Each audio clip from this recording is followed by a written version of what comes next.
Sometimes ghosts haunt people, but they often haunt places. They anchor themselves to the cracked beams of a home. They hide in the quiet spaces, behind the locked doors, in the shadowy corners. And sometimes you don't need to believe in them for them to believe in you. Well, tonight we're going to step into 3 such places. 3 chilling cases submitted by viewers of this channel. A forgotten rental house in Kyoto where ancient prejudice may still echo.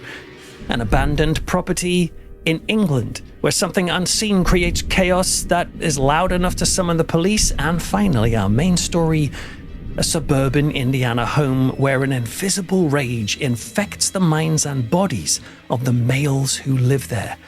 3 stories, 3 continents, but they all circle one single idea. That some locations don't just witness trauma, they remember it. And worse, they may respond to it in a way that will change us forever. I'm Peter Laws, and tonight on Into the Fog, we are reminded that when it comes to the paranormal, no country is safe.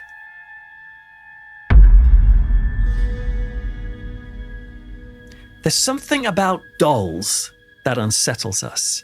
Maybe it's the way they mimic life, the smooth skin, the delicate hands, the carefully painted expressions. They're made to be sweet, playful things for children. And yet, have you ever had that feeling of unease when you have noticed a doll on the shelf? The faint itch at the back of your mind. Did I just see its eyes move? Was its head always tilted that way?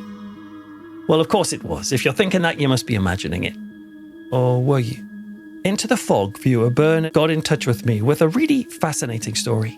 Bernard probably wishes he was imagining things after his subtle and yet scary encounter with some dolls in an incident that happened in Japan.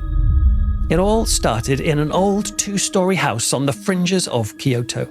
The year was 2015. Bernard and his fiancée were traveling across Japan with 3 friends. It was the road trip of a lifetime, and their journey began on the northern island of Hokkaido. They then worked their way down towards the southern cities. The route was scenic, packed with temples and forests, shrines and street food. They were Japanophiles through and through, drawn to the culture, anime, manga, the architecture, the history, all of it. And so when they reached Kyoto, which is a city drenched in tradition, they booked a rental home for a few nights. It was cheap, but the listing said it had charming traditional features like tatami floor mats, for example, and futons to sleep on rather than beds. And they thought, cool, a chance to live like the Japanese locals. When they arrived at the property, they were shocked. The house wasn't just traditional, it was old. In a state of decay, in fact. The bathroom tiles were cracked and loose, mold crept up the walls, and the smell of dampness and rot hung in the air. Now they understood why it was so cheap, because it felt like no one had lived there for years, or at least no one who cared about it. Put it this way, it looked nothing like the pictures on the website. And this house also sat right in the center of what appeared to be the Kyoto slums. But still, despite all of this, they tried to make the most of it. 5 friends laughing off the grime, joking about the Japanese horror movie vibes. But beneath the surface, something wasn't sitting right. Something felt off. Not just a slight vibe, I mean a very intense feeling began to grow in them. As if some kind of darkness was here. It felt unusually cold inside that house, which was strange because it was September. It gets hot and humid in Kyoto at that time, so much so that Bernard kept carrying his zip-up hoodie draped over his sling bag, remember that? Draped over his sling bag because it was way too hot to wear it. It's common for people to carry fans or cooling sprays at that time of the year in Kyoto and to avoid long walks during midday. And it wasn't that they could ask the landlady to sort the heat out because she hadn't been there to greet them. They'd been left a key and a letterbox and little more. The place was giving them all the legitimate creeps. Bernard remembered feeling a strange stillness in the house too. Not peace or quiet, you understand, that's different. I mean stillness, in the same way a predator might be still before it pounces on its catch. The upstairs sleeping quarters were accessed by a crazy steep, almost vertical staircase. Directly at the bottom of that staircase was a very small toilet room. They climbed the edgy-looking staircase and explored the upstairs, checking out the bedrooms, trying to work out where they were going to stay. Bernard was the last in line as they went into one of those rooms. It was a typical futon bedroom. There was a large balcony and a windowsill. And it was then that they saw them. On that windowsill sat a line of dolls. Some of them were kokeshi dolls. These are the classic wooden kind with painted faces and cylindrical bodies. But there were also 2 ishimatsu dolls. These are the ones that are a bit more lifelike with glass eyes and fabric kimonos. One of the ishimatsu dolls sat in the center of the others as if it was leading them. Had a pale, solemn face. And they were all facing inward into the room, watching the new guests. Bernard remembers explicitly saying to the others, "If I'm going to sleep in this room, I do not want those dolls looking at me all night." And so jokingly, he walked over and turned them all around, though they were so creepy it wasn't quite a joke. Now they were facing the window. Great. With that done, they all went to leave the room. He was the last one and he closed the door behind him. Well, as time went by, the unease began to settle in more heavily amongst the group. And it wasn't just the filth or the broken tiles.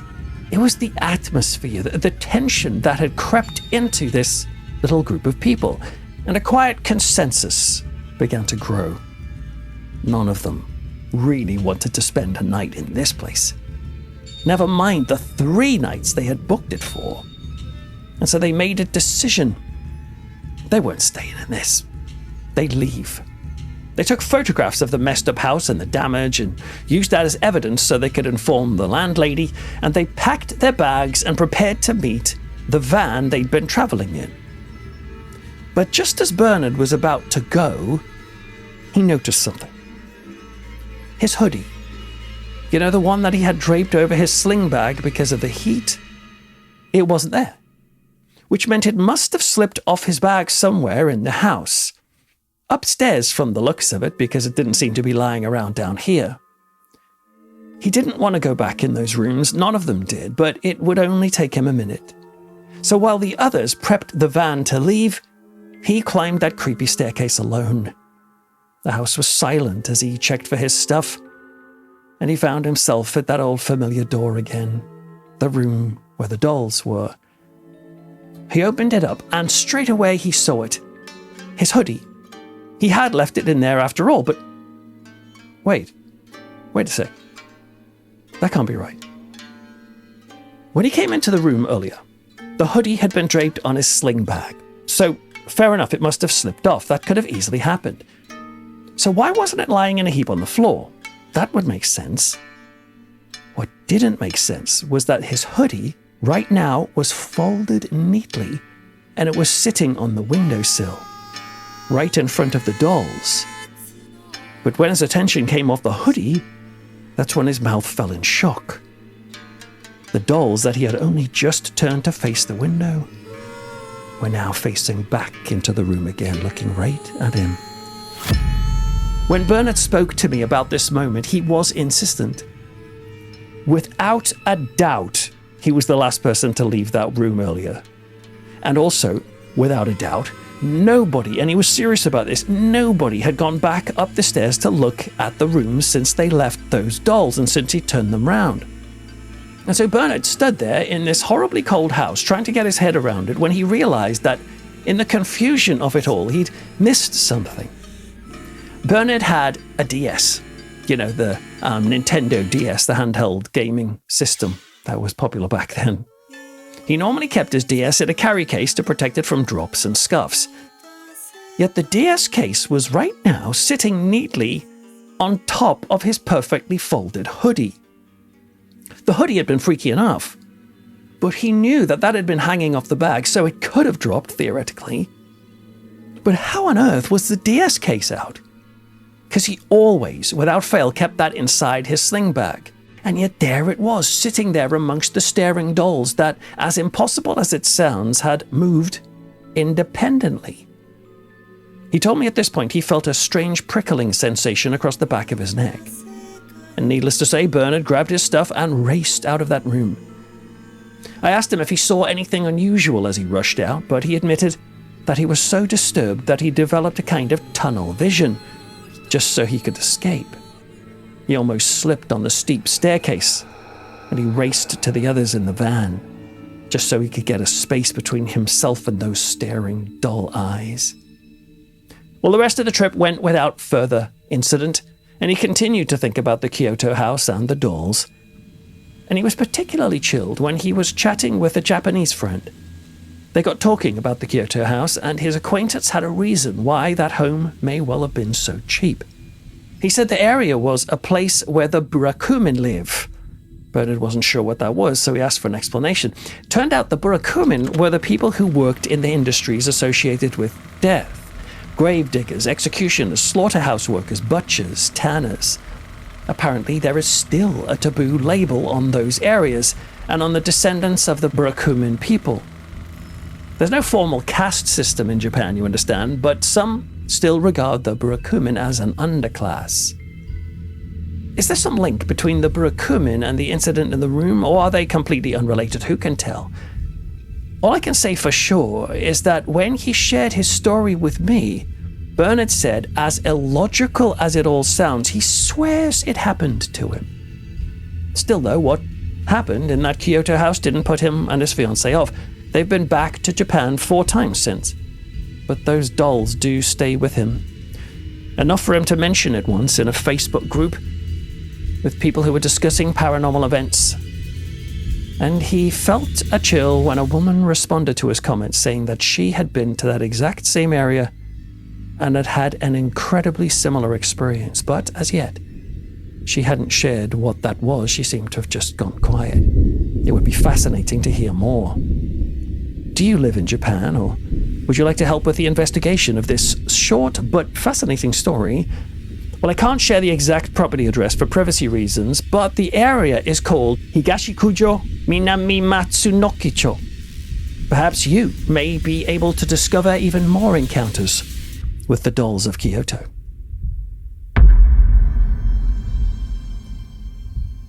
There are some sounds that the human brain isn't built to ignore. Glass shattering, furniture being thrown, footsteps pounding through empty halls. When you hear the unmistakable chaos of violence, your body reacts, even if you don't want it to. It suggests that something distressing is happening in your vicinity. But I've got a question for you.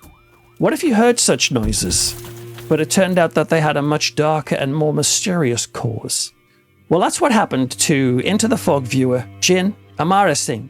In the summer of 2016, he was working night security at a hotel in the UK. He was doing this job to save money before restarting his master's degree in the autumn. Not now, but at the time, this place was being managed by the local government. It was more of a holding space for those who found themselves homeless or vulnerable, and they could be placed there until something more permanent and helpful was arranged for them.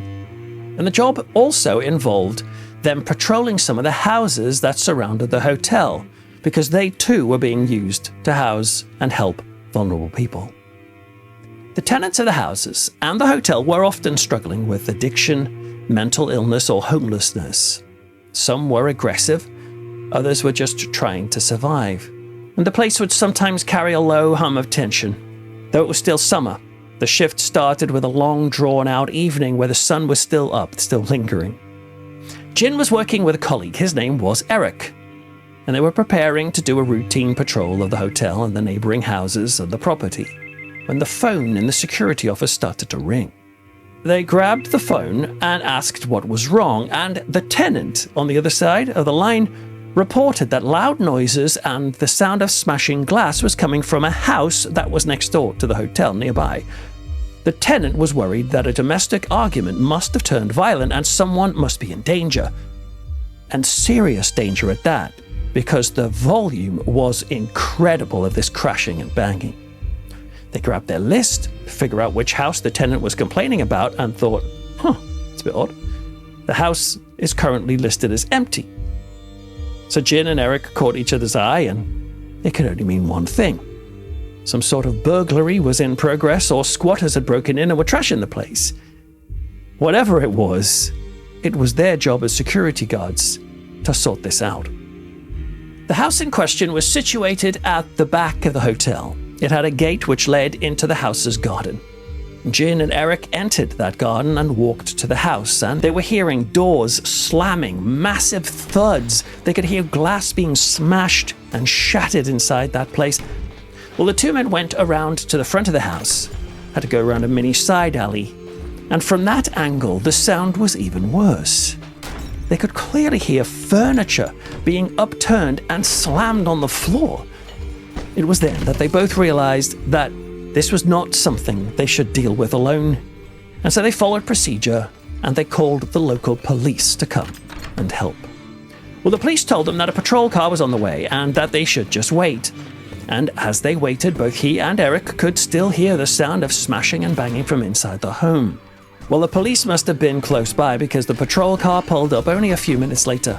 Well, when the officers stepped out, they too heard the smashing and banging from the house, and it was clear that this serious and violent commotion had to be dealt with immediately.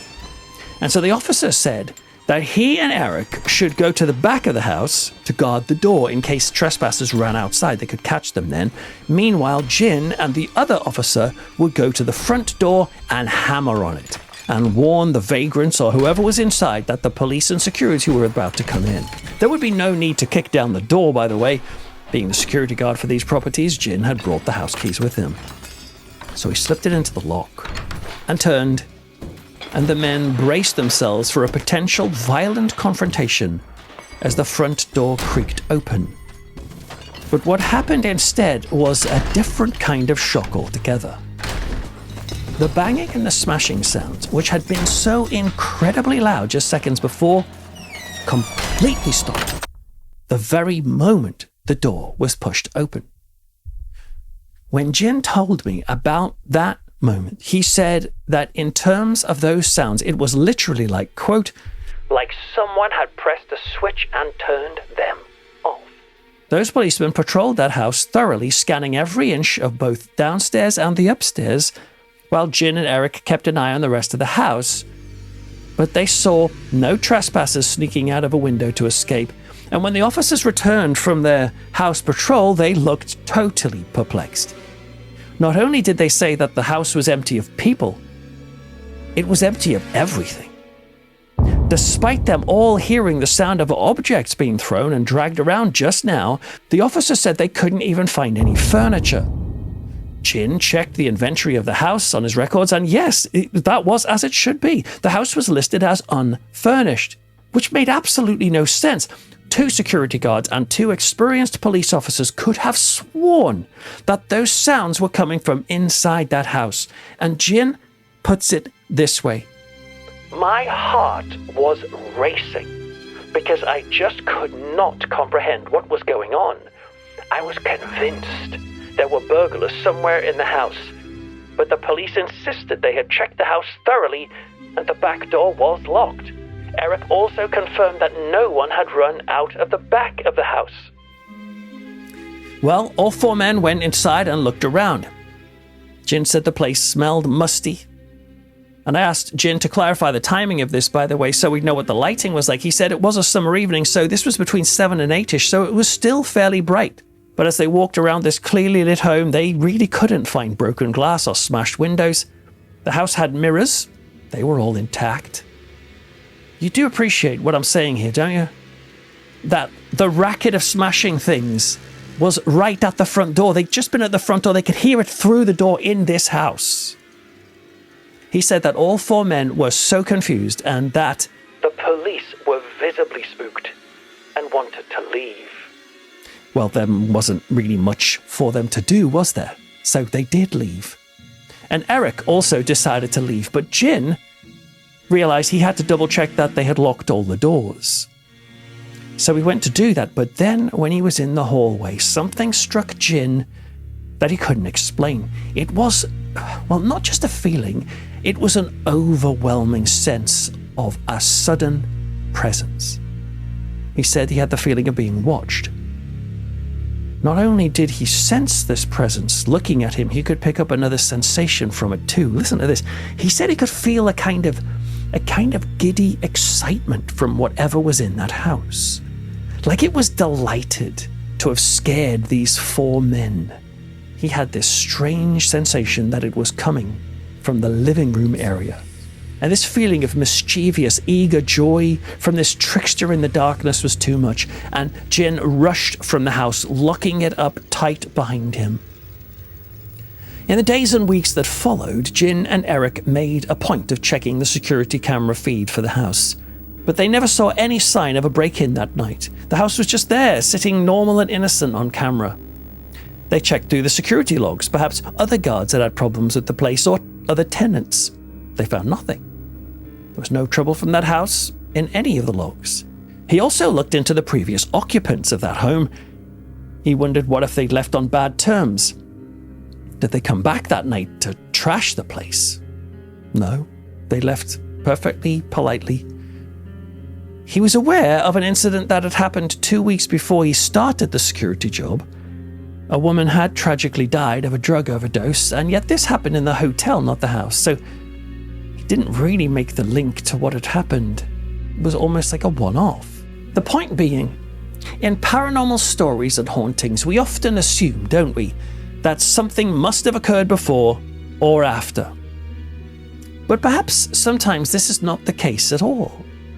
And I find that detail actually quite disturbing when I think about it. You know, I often can think, maybe you're like this, some houses are haunted and some just aren't. Because on the whole, most houses aren't, because they just feel completely normal. And maybe this house in question had always been normal up until that night, and indeed even after it. But something decided to visit that home on that particular night. Makes you wonder if your house or my house, which feels completely fine and is not haunted, may have a visitor one evening. Something that turns up out of the blue and scares us half to death. Jin's colleague Eric was so disturbed by this incident that he refused to discuss it again. He was, as Jin puts it, clearly affected. He told me, "I just can't explain what we heard and what we found when we went inside the house. All I can tell you is what we experienced, and it left me feeling anxious and intimidated." He said it left him questioning reality. Well, I looked into the history of that hotel and the surrounding area, and I didn't particularly find many paranormal events. Perhaps you might be able to look into this location and you may find some. I did find quite a lot of car accidents, and I found one shocking and very sad story of a man, an Indian man, who had been beaten and left for dead on the road. And when you figure out where this is, it looks like it was very close to this location. And sadly, that man was taken to hospital and died. Is there any links to these things? I have no idea. All I know is that for Jin, it was a night he would never, ever forget.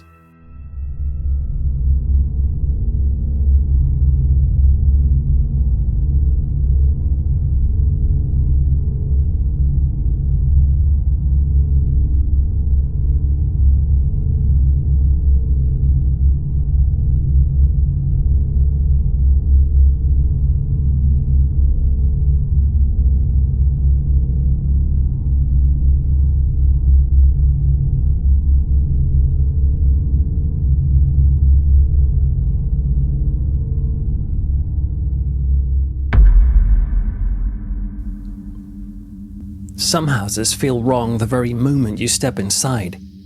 Not because of how they look, but because of something deeper. A pressure, not so much in the air, but from below, beneath the floorboards. A force that rises up to shape the people who live above it, and to change them. For this case, we step into a ranch-style American home on the edge of a park. The location, Newcastle, Indiana. Elizabeth Smithwick got in touch with me about her frightening experience here. She was a child at the time and was living with her mother Sandy, her sisters, and her mom's boyfriend, a guy called Wayne. They were in an apartment at first, but they needed more space. And so it must have been exciting to finally get the chance to move into a bigger property. And this new home sat across the street from a park. It was just a stone's throw from Newcastle High School. That was very handy because Elizabeth's older sisters were students there. It was a quiet spot. It looked tranquil. Pretty surroundings. And it was part of an interesting neighborhood that's on a gradual descending slope. The houses step downwards one after another. It's a little unique, but nice. Well, they were happy to have more space, and they moved in to that home in the late 1970s. But looking back now, Elizabeth told me that the signs that something was wrong came almost immediately. For a start, Elizabeth had previously had no issues going to bed. But for some reason in that new house, as she climbed into her bed on the first night, she just had this crushing sense of unease, as if something wasn't right. The sensation was strong enough and scary enough to tell her mum. And the mum stayed with her until she fell asleep. Now, you might think, that's a big deal, the nerves of a child moving into a new place, but Elizabeth told me that they had moved house on several other occasions before this, so she was used to new places, just not this place. Something felt wrong. Oh, and by the way, she would refuse to fall asleep alone there every single night for the entire duration their family lived there, which was 2 years, from late 79 up until 1982.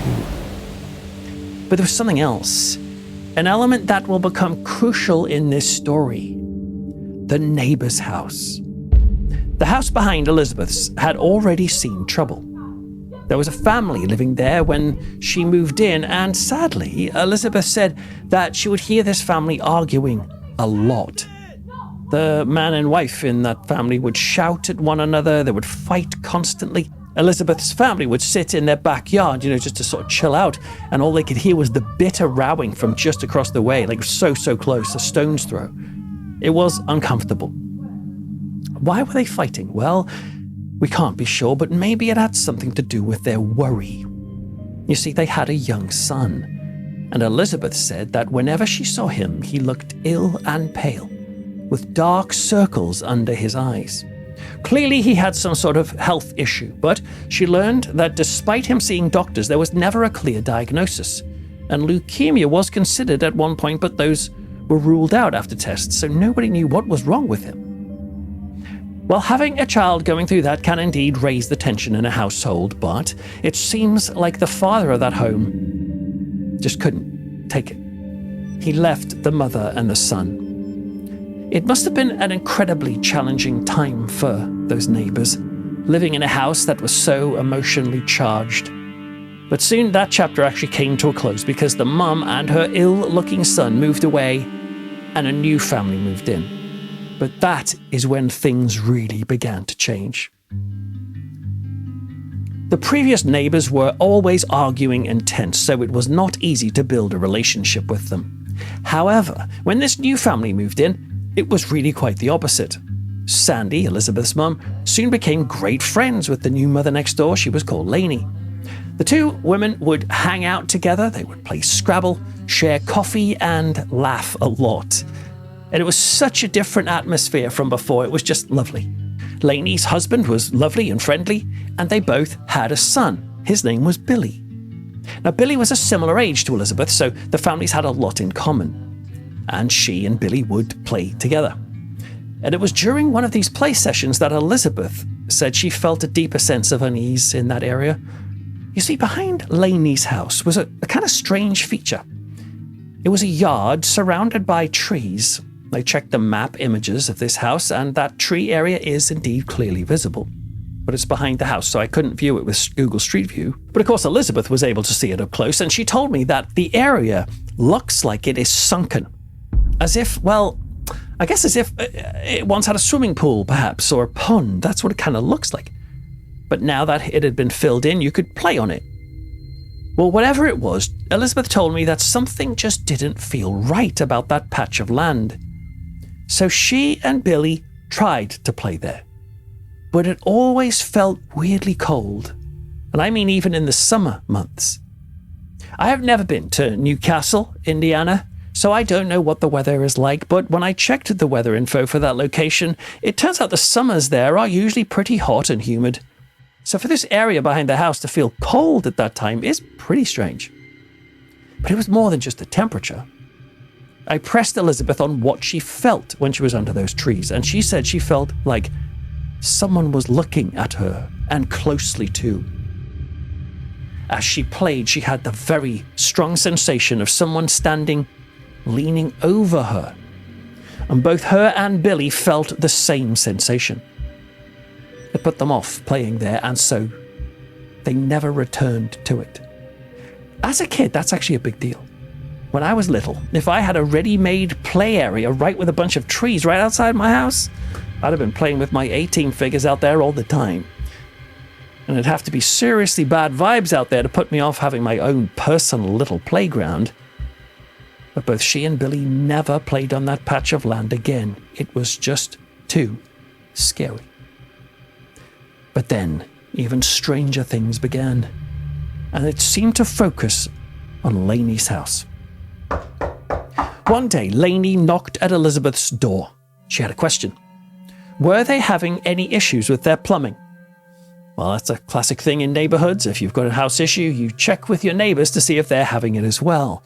Though these days you often put it on a message on WhatsApp or a Facebook group instead. Well, they said no. They had no issues, and they asked her what was going on. Well, Lainey said that their toilet had started to flush on its own and it would not stop. Now, I'm no plumber, so I had to look this up. But toilets apparently do indeed flush on their own sometimes. It's a phenomenon that plumbers call phantom flushing. It's not usually the sign of a haunting, of course. It's just a worn flapper valve or a slow leak between the tank and the bowl. And while it can sound like a flush, it's rarely a full one. It just sounds like one. So perhaps, if you're a skeptic, you could dismiss this toilet flushing detail really quite quickly. But hang on. What was happening in Lainey's house was quite different. Her toilet was flushing fully and repeatedly without anyone touching it. The toilet itself, they checked, was built in the 1950s, and this was the 1970s, so it's not like they had some electronic sensor that was faulty or something. So when they called a plumber and said, our toilet keeps flushing on its own, it's really mysterious, the plumber on the other end was like, oh, I'm assuming this is going to be an easy fix. Indeed, go on YouTube and you can look up phantom flushing. You'll find solutions all over the place. But the plumber came and he examined the toilet and he couldn't find anything wrong with it.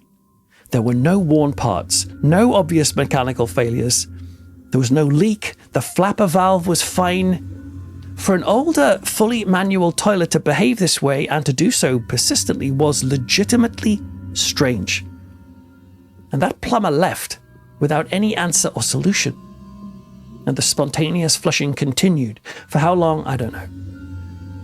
Lainey then shared that their family cat was starting to act strangely.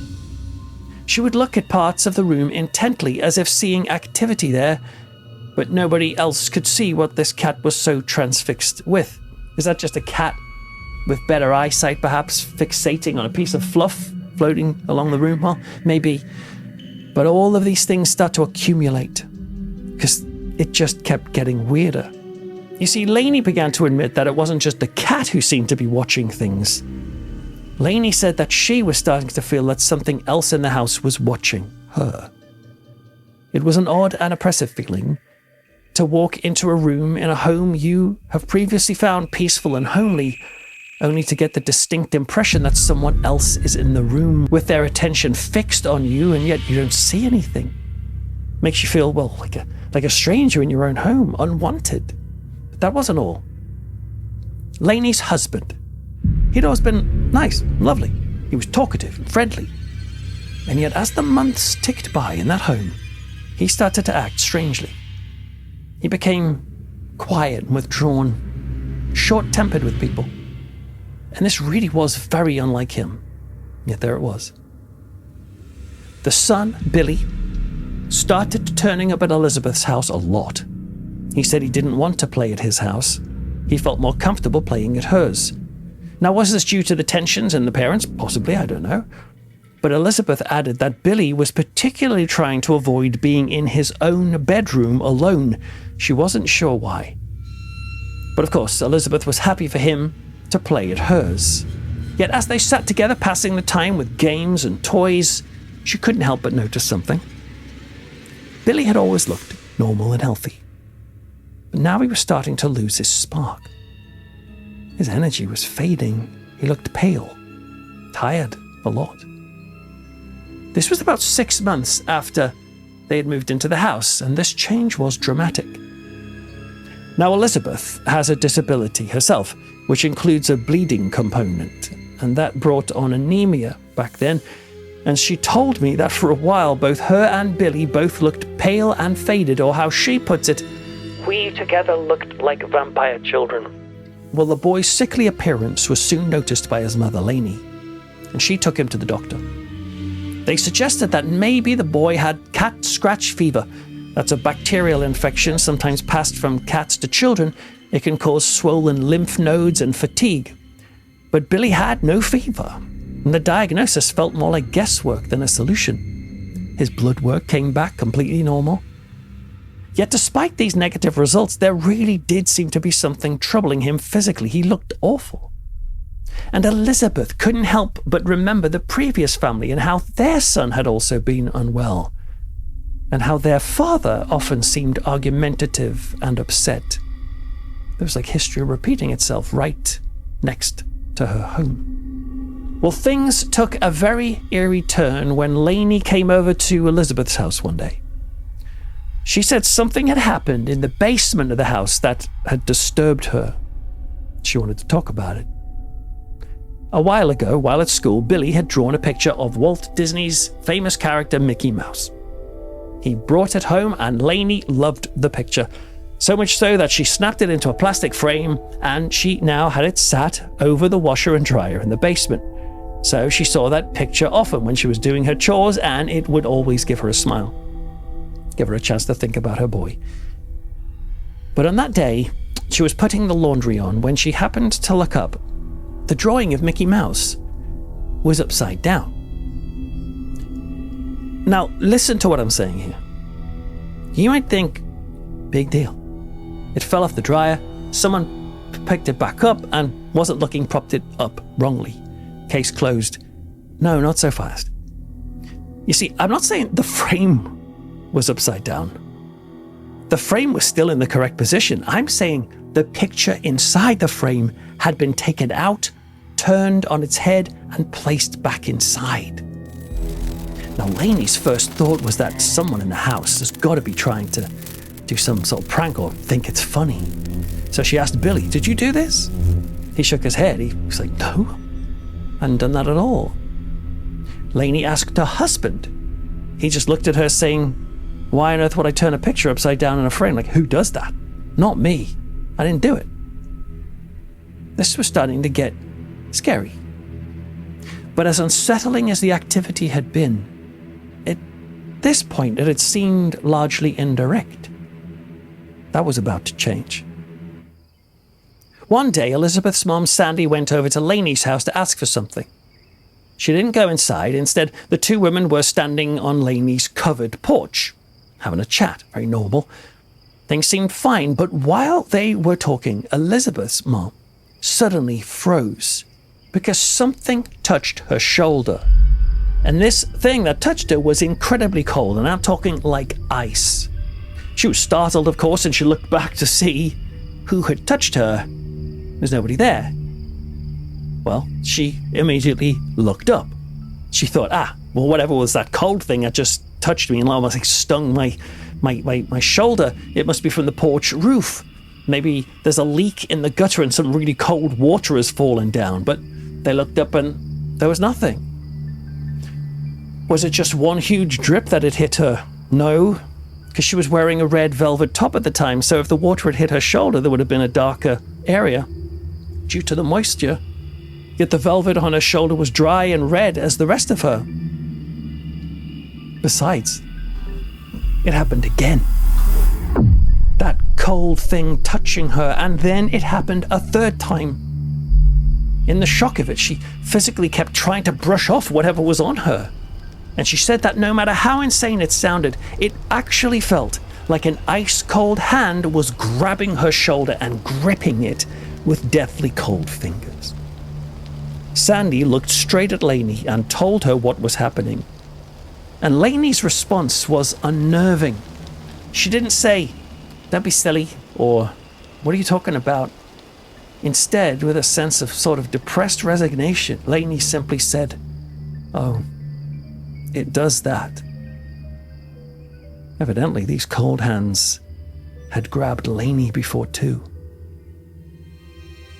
Well, when it came to the paranormal, Sandy was a believer.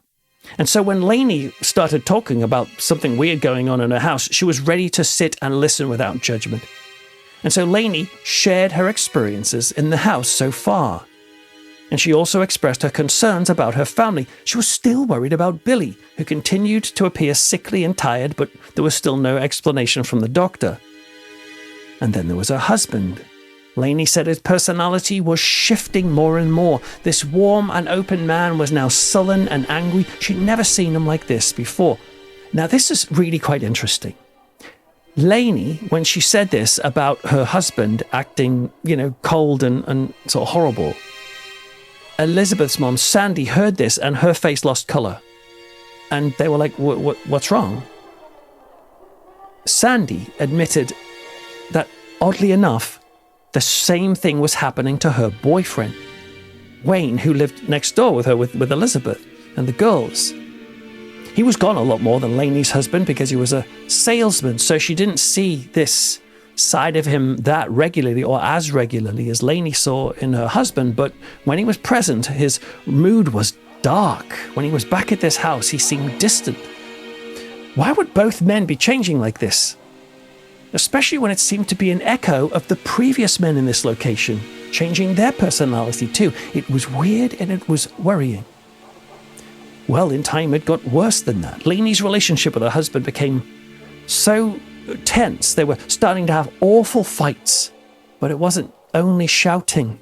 Lainey eventually told Sandy that she felt unsafe, that she felt actually quite scared of her husband. The threatening atmosphere became too much, and so Lainey kicked her husband out of the house. And to help pay the bills in his absence, she got a job, which eventually took her out of town one weekend.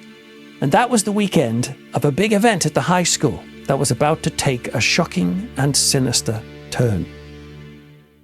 It was prom night. As I mentioned earlier, the school was literally just around the corner. And so Elizabeth's sisters were excited to attend the prom night with their prom dresses and hair and makeup and all that. It was great. And they were even more thrilled when Lainey made a suggestion. Her new job was going to take her out of town on prom weekend. And perhaps her son Billy was with her, or he was with sitters, I don't know. The point, though, being that Lainey's house would be empty on the weekend of the prom. So she offered the house to the girls as a space to hang out after the prom with their dates. The house was close to Elizabeth's, so it meant that her mom, Sandy, could keep a close eye on everything and make sure everything was okay, but they would get a bit of privacy. So prom night came, and after the dancing was done, the sisters and their dates, who were both male, that's important to know, went to Lainey's house. Oh, and by the way, these weren't particularly romantic pairings. They were really more like friends who picked each other to go as prom dates. Well, they set themselves up in the TV room, which was in the back corner of the house. And as the couple sat on the couch, they watched a little bit of late-night TV after the dance. What happened next was something nobody could have predicted, but it was scary. People were in a good mood. But for some reason, as they sat in Lainey's house, the boys started to change. For some reason, they both started to get upset and angry. Now, the sisters were baffled at this mood change because nothing had happened to prompt it, as far as they knew. Yet you know that feeling, don't you? Have you ever been in a space with someone when something about their tone, their facial expression, their body language, it just suddenly makes it clear that they're upset, and it's enough to totally shift the atmosphere of a room, and it makes you frown and makes you get tense, and you'll be like, what's wrong? Have I said something? That is exactly what happened here, but this dark shift was rapid and it was serious. The feeling of anger coming from these boys was palpable. And so for a few moments it was just awkward and disturbing. The sisters sat next to their dates, not even speaking, and just sensing this growing sense of rage coming from these two boys. Now, what's particularly compelling here is that the boys later would talk to them about this moment, and they themselves would describe it to them, and they admitted that they were fine all night. But when they sat in that TV room in particular, they both just felt an inexplicable anger coming over them both at the same time. They couldn't understand it, but it was coming, well, not from them, it was coming through them. And the boys admitted later, and they felt shame, by the way, to say this, but this anger they were feeling very quickly moved to a desire to physically harm the two girls. And more than that, they felt a murderous urge beginning to grow, and they started to see themselves strangling their dates. This sudden blooming of violent impulses was too much for the boys, and they'd had enough presence of mind to want to reject this sudden feeling, and frightened by this, they got up off the couch and they went to the kitchen to try and get some air and to just try and breathe again. And while they were there, they realized just how scary this was to think such thoughts, and the boys said this was too freaky. They cut the evening short and said they had to leave. And interestingly, they said that this homicidal drive in them left the moment they walked out of the house. Well, when Lainey returned from her weekend work trip, she naturally asked, "How was prom night? How did it go?" The sisters were shaken up by their experience, but they weren't going to hide it. And they told Lainey about the shift in mood with the boys and how strange it was. But when Lainey heard this, she turned cold, especially when she asked them where in the house this had taken place. "Oh, it was in the TV room," they said. "At the back corner of the house." Why did that detail chill Lainey so much? Well, Lainey said that it was the TV room where all of the fights between her and her husband would start. And that was even the room in which they eventually broke up in. There's a weird implication here. Is it possible that there was some kind of presence there that was somehow inspiring or creating male anger and aggression towards women? Well, by then, Elizabeth's mom's boyfriend had become unrecognizable. His attitude and behavior made it impossible to live with him. And so her mom said enough was enough, and it was time for them to move out of the ranch-style home. They moved into another house across town. And Elizabeth told me that she immediately felt a completely different atmosphere in the new house. You remember how Elizabeth refused to sleep alone every night in that house for 2 years? And this new one, the very first night she went to bed by herself, completely fine, and as she did, she said to her mom, this is a good house. And it was. And Elizabeth and her family were able to start a new life in this safe place. So what was going on in these houses that had strange paranormal activity and even seemed to inspire men to treat women so badly? Well, Lainey didn't stick around to find out why. She sold her house and she and Billy moved out. Elizabeth then learned of another family who moved into the home, and she soon became aware that they too went through the same sorts of problems in the home, including the relational issues. So why on earth would Lainey's house, and to an extent Elizabeth's house, have these types of issues? Well, Elizabeth shared her theories as to why and noted the interesting layout of the neighborhood. Can you remember how I said at the start of this that the landscape seems to descend with the houses on shelves or steps going down and down?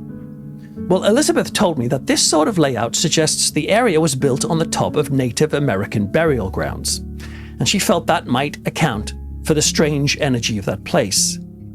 Now, when she said that, I got to admit, the first thing that came into my head was, well, firstly, isn't it just a slope? Isn't the ancient Native American burial ground idea just something you hear in horror movies a lot?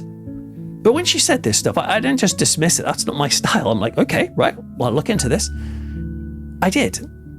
And it turns out she is right.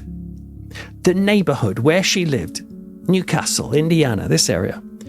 In 1999, archaeological studies from Ball State University confirmed that this area of Newcastle was once part of a woodland ceremonial landscape containing platform and burial mounds. These were constructed by Native American cultures as far back as 250 BC to AD 100. Known in official records as Site 12HN1, these mounds were carefully studied and excavated, and their shapes can still be faintly seen in the unnaturally terraced lots and sunken yards that now dot the neighborhood. I had another look on Google Street View after I discovered this, and sure enough, you do start to see these steps around that area. I also found the Chrysler enclosure, marked today with a public plaque that acknowledges this legacy, stating plainly that this is the location of a 2,000-year-old ceremonial site. And that's a very short walk from where Elizabeth lived. Now, it's important to tread carefully here. We must avoid demonizing Native American traditions. You might not realize this, but many ghost stories and horror films are rooted in Christian worldviews. And that can sometimes portray indigenous beliefs as inherently dark or dangerous just because they're different. That's a distortion. But what if the unease here stems from something else? The disturbance of an ancient burial site. Yes, I know it's a familiar horror trope, but it also appears in global folklore where disrupting the resting places of the dead is said to unleash unrest. And in that context, could it help explain the strange and unsettling events we've heard about tonight? In other words, what if this isn't about a house, but about territory? As if whatever or whoever had been sleeping for centuries beneath that neighborhood did not appreciate being built upon. Well, if you're watching this and happen to attend Ball State University, or if you work in archaeology, or even just live nearby, maybe you could get in touch with more information on this specific area of 12HN1. And you could confirm, firstly, whether all these things we're saying is true, but also the wider area of Newcastle, Indiana, and find, are there other paranormal stories or hauntings on this land? If you live in Newcastle, let me know. Because while Newcastle, Indiana might not be widely known for its hauntings, what if those there no different? Indeed. When I was looking at the maps, I just happened to notice that this neighborhood in tonight's case is a 30-minute walk, that's all, from Thornhaven Manor. That's a 19th century estate that has become one of the area's most notorious paranormal hotspots. Paranormal investigators, including national TV crews, have reported sudden drops in temperature, disembodied voices, oppressive atmospheres. When I looked into this, I found an article from 2018 where a man called Stephen Miller wanted to buy a rental property in the area. He found the isolated and abandoned Thornhaven Manor in Newcastle and he loved it. But despite trying to contact the property owners, they would refuse to talk to him. And the real estate agent wasn't very helpful either. Stephen and his mother still went to see the place, however, and after half an hour inside, they gathered on the front porch. And while they were there, they heard blood-chilling screams ripping through the house. And they heard that scream come again. Steve ran into the home and yelled up the stairs, is anyone there? Is anyone hurt? But the house was empty. And though he couldn't find anyone, he was suddenly hit with a thick smell of rose perfume. Miller invited paranormal investigators to check the house, and they heard doors slamming loudly on their own.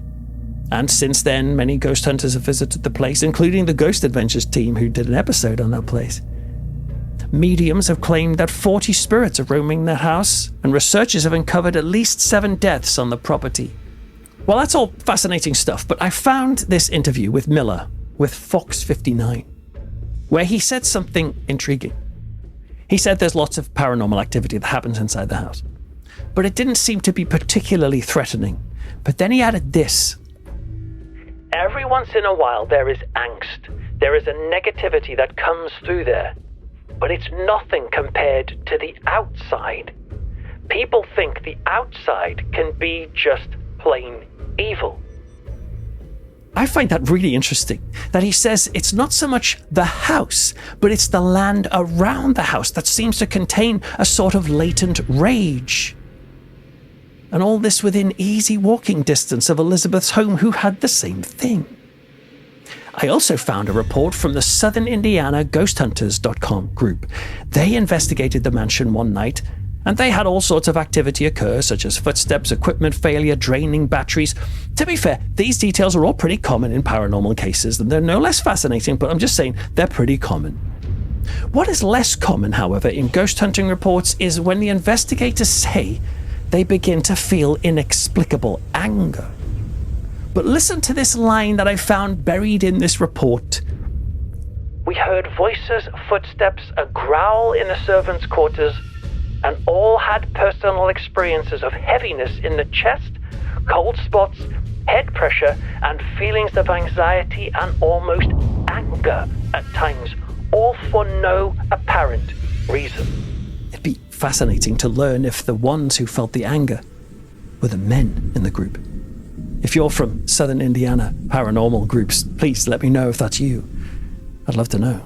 And of course, none of those people would be aware of Elizabeth's story because she hadn't come out with this. She's just telling us this now. I find that connection quite compelling. Now, out of respect for the current occupants of the house, I haven't shared the house numbers, but the houses are there. I have seen them and examined them on Google Street View.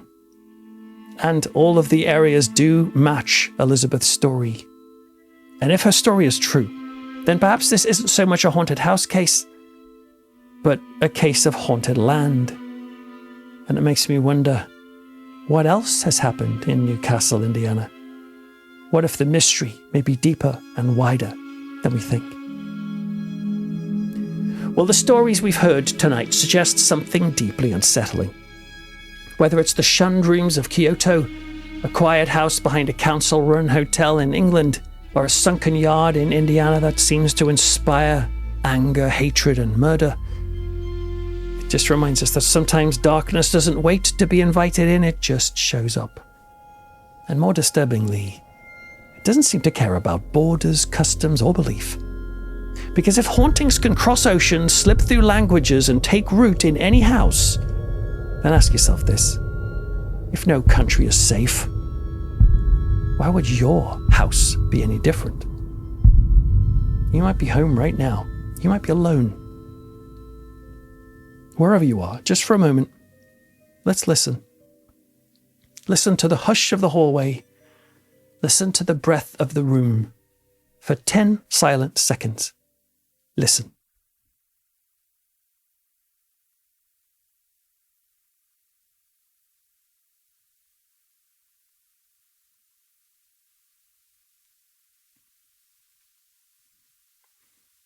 Maybe there's nothing in those spaces and those silences. Maybe there never will be. But have you ever considered that as you sat in silence, straining to hear, what if there's something else in that silence, straining and listening right now to you? And no matter where you are in the world, when it's ready, you'll know.